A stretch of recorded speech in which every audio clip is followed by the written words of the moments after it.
Hello guys, good evening. I-share ko pala kung paano ako nag-employee of the month noong January 2012. Tatlo kami.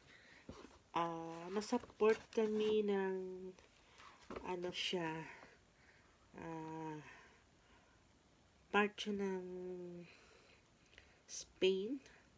Hindi ko kung anong pronounce, Ceuta, Morocco.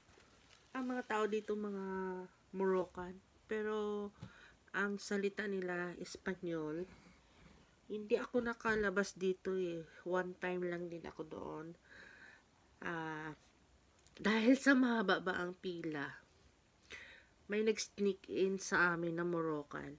Na siguro yung edad niya nasa 33 years old. Ano lang siya, slim guy lang siya. Tapos, dalawa lang kami, ay hindi, tatlo kami naka-duty na security. Tapos, yung mga nasa baba, naka-duty, like AB or quartermaster, sila yung nag-check doon. First checking sila sa gangway. Tapos pag akyat sa amin na, ano na namin, isi-swipe sa computer yung ID nila. Yung mamang yun, bigla lang tumakbo. Nakisabay sa pasahero. Ako, walang kaalinlangan, inano ko siya, sinundan. Tapos, dahil sa laki ko, mas malaki ako sa kanya, napatumba ko siya guys sa carpet. Tapos, hindi ko ba naisip na baka may panaksak siya. Tapos, sumigaw na lang siya na ano. Ay, by the way, ito pala yung, isa sa mga attraction sa Ceuta, Morocco. Memorable place sa akin to kasi dito ako nagiging employee of the month. Then, napatumba ko siya sa carpet. Doon ako nagsisigaw. Sabi ko, help, help. Sabi ko sa mga kasama ko. Dahil baka may panaksak siya. Saksakin niya na lang ako. Tapos nagradyo na kami. Nang dumating na silang dalawa sa akin, hindi na kaya ng mamang yun na wala na siyang puwersa baga. Tapos nagradyo na kami sa aming staff captain, no, chief officer pala, no, captain na siya. Ilonggo rin siya guys. Tapos nakita nila yung kamay ko, medyo duguan. Kasi parang nag-ano pa kaming dalawa ba, parang naglaban pa kami sa nagkaanuhan pa kami. Nahulog pala yung relo ko na Timex. Na nakita ko lang dito sa Pinas. Tapos, maya-maya dumating na yung captain namin. Tapos dumating yung apat na local police nila. So, pinusasa na siya. Tapos sabi ko, captain, I lost my watch. Tapos,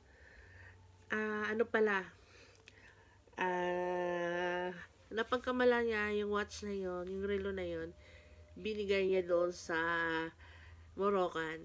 So, nagtawanan kami, sabi sa akin, sige, pumunta ka na ng medical. Tingnan mo yung kamay mo. Tapos yun, alam nyo, bago kami naparangalan na employee of the month, kasama kong Pinoy na taga Manila, guy, lalaki siya, at saka yung isa ring lalaki na taga Nepal. Ako lang yung babae. Ayan yung mga tourist attraction pala sa Ceuta. Maganda ron eh. Kaya lang hindi ako nakalabas dahil sa pangyayaring yon.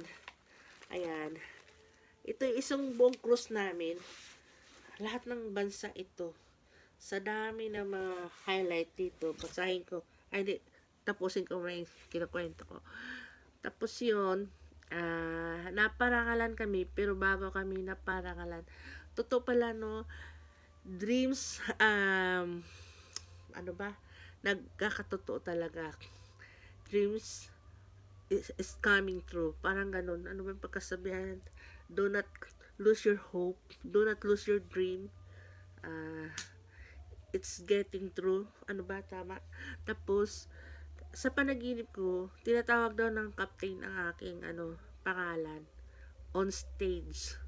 Nasa kurtina daw ako. Nagtaka ako. Sabi ko, Pero wala akong kaalam-alam na mga employee of the month kami. Tatlo kami eh. Ah, yun. Nung nag-employee of the month na kami, pinararangalan kami doon sa sa show. Pagkatapos ng show for passengers, naka-formal kami, naka-necktie kami, ganyan, nakaputi. Tapos, hindi kami pinag-duty na tatlo nung gabi na yun eh. Tinawag ako, nagpapalakpakan yung mga pasahero. Nagsisigaw sila, "Oh, Marilyn, you save our life. You save our life." Biruin mo yung mga ganon. Parang ang sarap, nakakataba ng puso. Tapos, nag-ano sila sa akin, nagkakamusta. Tapos, merong isang couple na nagbigay sa akin ng chocolates. Pa-thank you niya na, kumbaga, sinave namin. Sinave ko. Ako yung malakas ang loob na humabol doon sa Moroccan guy. So, ang ginawa sa kanya, kasi gusto niya sumama sa biyahe going to the, UK. Tatakas siya, parang, ganon. So, magtatago siya sa mga restricted areas. Maaring ma-paralyze yung takbo ng barko, maaring, putulin niya yung mga kuryente doon, yung mga ganon. Mabuti nga at ko talaga siya, na abutan ko siya, na tumatakbo, na abutan ko siya sa kaya lang, hindi niya alam na hinila ko yung t-shirt niya. Pagkila ko ng t-shirt niya, nagkaanuhan pa kami ng kamay, kaya siguro doon napiglas yung aking relo. So, binigyan kami ng trophy, binigyan kami ng ng tag 50 pounds yata, at saka nilagay yung pangalan namin sa mga passengers area sa parser na employee of the month kami. Tapos, pinapili ako. Nag-email ang may-ari ng barko na si Mr. Fred Olsen, na may-ari ng Timex dito sa Cebu, sa Philippines. 80% sila may-ari ng Timex. Na nag-email siya sa barko na pumili ako ng aking gustong relo sa shop at ililibre lang sa akin. Pero yung akin na relo na yun na naibigay doon sa hindi na na-recover yun doon sa Moroccan guy na nag-stink in. Nakakatawa talaga yung pangyayaring yun. Tapos meron din mga buzzer, sabi nila, luma naman yung relo niya eh, siguro hindi naman tunay. Modesty aside, tunay yung relo ko na yung Timex. Pinatingnan ko yun eh. Tapos, pero doon sa pagkapanalo namin na employee of the month, deserve namin yung tatlo. Kaya lang nung pagkagaling ko doon sa stage, pumunta ako sa gangway at gusto ko sana i-share sa kasama ko na siya, chief security officer na siya ngayon, taga Manila siya. Dinabugan niya ako ng kortina, hindi niya ako pinansin kasi